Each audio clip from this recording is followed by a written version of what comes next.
We're going to do a sort of ravishing anthology of you. Are you? Well, looking back into the dim and distant past. Really? Yeah. I thought we were going to talk about my book. Oh, well, yes. Later. No, don't. You'll begin to sound like Betty Davis now if you do that. What did she do? Well, she, halfway through the interview, she said, OK, well, that's enough about me, dear. What about my book? Oh, really? God forbid, I don't want to sound like Betty Davis. You like Betty Davis, didn't you? You did The Virgin Queen with Betty Davis. I did. Did you get on well together? Not terribly well, no. Why? She didn't like me. I don't know why. But she was quite mean to me. I don't think she liked particularly... I was very young then, and I played her lady-in-waiting, Lady Beth Throgmorton, who was with child by Sir Walter Raleigh. There you are, look. Oh, my God. There's no sign of you being with child. Well, I had a good sort of corset on there. I see. Held it all in. Yeah. You see, you can see the way she's looking at me. You can tell she doesn't like me. I think anybody who knows you would probably agree with you that, in fact, contrary to the kind of parts that you play and how you are pictured by the press, you're quite a soft person, really. A little bit insecure, even.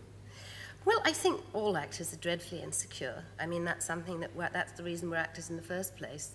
We all really don't like ourselves, so we all want to get up there and be someone else, which is why it's so much fun to play Alexis, because I can play this really tough, in control, aggressive woman, which I have become more like, I must say, since I have been playing it, because I have learned a few things from her. Not enough, I must say.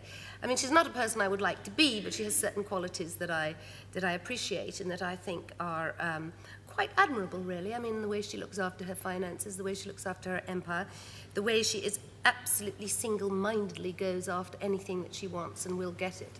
And so I have learned a bit from her, but then she's very hard, and that I don't like.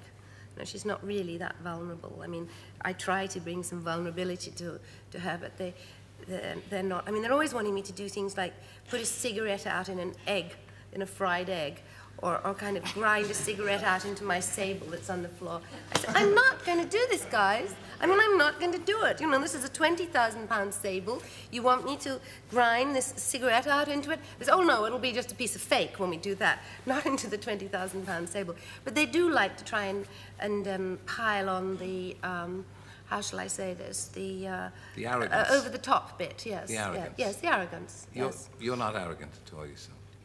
Well, I'm not unarrogant, but I'm not really arrogant.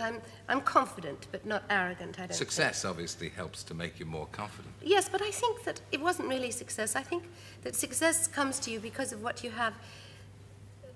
If you have something inside that you believe in yourself, I believe very much in myself, you see. I don't believe what other people say about me. I don't take any notice of critics or people who snipe at me, because I have to know who I am myself, and I have to know my own worth and what Joan Collins feels about Joan Collins. And that's the only thing that's important. I think that's true for everybody. I try to teach my children that it doesn't matter what anybody else thinks. Does Joan Collins like Joan Collins? Yes, I do. No, I suppose that sounds big-headed. And you're a lady who's kept her glamour to the envy of most ladies of your own age. When the glamour does fade, will you be able to handle it? Yes, I think so. I've thought about that quite a lot, and I don't believe that being beautiful or glamorous is the prerogative of just being a teenager or in your 20s. There are lots of women that I know who are in their 60s and 70s and even 80s who I think are sort of beautiful and glamorous. Of course, it's not the beauty of youth, but there are other compensations. There's wisdom, there's humour, there's, you know, a certain fineness of feature. I mean, look at Lena Horne, for example. She's sort of 70. And of course, there's a change in attitude, because you're going to, from now on, let people make what they like of you. Well, exactly. And, of course, if you don't get older, what's the alternative? The big D. And we don't want that, not yet. Well, no, not yet, and I'm sure not for an awful long time. No. It's been a pleasure to have you on the show. Terry, it's been great. I hope the cold gets better. Thank you, Tony. Thank you for joining us. Thank you. Thank you.